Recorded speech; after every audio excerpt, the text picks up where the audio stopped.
Hi, I'm Jaipal Caleb and you're listening to Daily Newsings. Daily Newsings are musings on the daily news. The Karnataka government is taking efforts to bridge the gap between the police in the state and the people.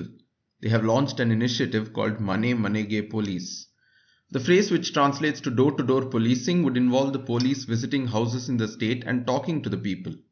They would also be visiting schools and colleges and talking to students there, warning them about the dangers of substance abuse and a life of crime. This is good.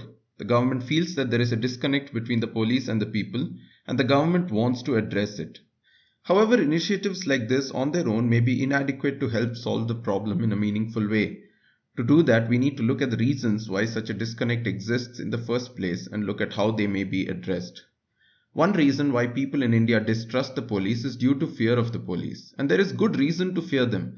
The police in India have a fairly earned reputation of being cruel towards people. From performing lathi charges, which is beating up people with sticks, on crowds during protests to torturing people in custody in order to get them to confess, even though most confessions are falsely said to make the police stop beating, the police have truly earned a reputation of being feared by the people. The National Human Rights Commission, or the NHRC, has reported that there were 90 cases of deaths due to custodial torture in the country in the year 2020 alone. Moreover, the NGO Common Cause India surveyed 8,276 police personnel of various ranks and found that 25% of the personnel, that is 1 in 4 police personnel, feel it is okay for officials to abuse witnesses, not criminals but witnesses or suspects who are not cooperating through actions such as slapping. Less than half the police personnel believe that they ought to report it when other officers are torturing witnesses or suspects. In fact, India is one among just 5 countries that has not ratified the United Nations Convention Against Torture, or the UNCAT. To do so, India would first need to have a law against torture. The Prevention of Torture Bill has not been passed by Parliament, though it has been over a decade since it was tabled. Karnataka itself could pass a stringent law preventing police personnel from using torture on people. If the Karnataka government truly wants to bridge the gap between the people and the police, that would be a step in the right direction. A second reason why people distrust the police is because they often find officers to be unapproachable and unhelpful when they go to them for filing a complaint. But part of the reason the police are unhelpful is because they are severely overworked. The 2019 survey of police officers found that on average they work 14 hours a day and more than half of them do not even get their weekly day off. In other words, they often work 7 days a week. And why do they do that? Because India has on average only 158 police officers for every 100,000 people. For context, the EU has 340. More than 500,000 police posts in the country are vacant even now.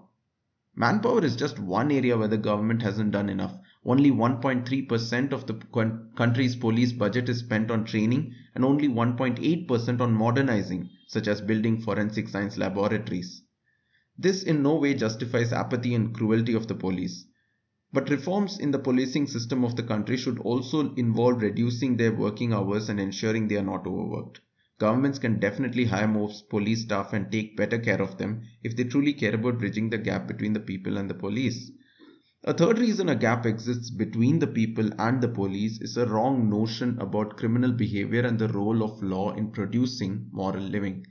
An overwhelming majority of Indians believe that fear of punishments is what will prevent crime in society.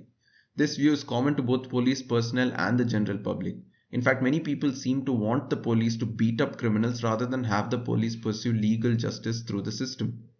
30% of police personnel have a high propensity to even justify torture in obtaining testimony from suspects. This is in spite of the fact that the courts in India have repeatedly stated that testimony of suspects will not count as evidence in a court of law. As already stated, such testimony could often be forced out of a suspect even if the suspect was actually innocent. And yet 30% of police personnel feel it can be justified. The idea behind all of this is that fear will keep people from crime and will make them live morally right lives. Christians of course know that fear of punishment can never produce moral living. Ultimately what is needed is heart change, and that can only come through believing in Jesus. But the Bible also supports the idea that the identity of people first needs to be established and then people can be asked to live out of that identity. Christians are declared righteous and then they grow into that identity. In this case, affirming the dignity of people ought to precede calls to moral living. Humans are created in the image of God. This is the only solid basis for why humans have rights just for being human.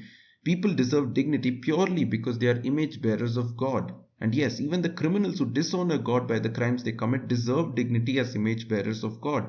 They need to face justice and punishments, and rightly so, yet even in their punishments we affirm their dignity and rights.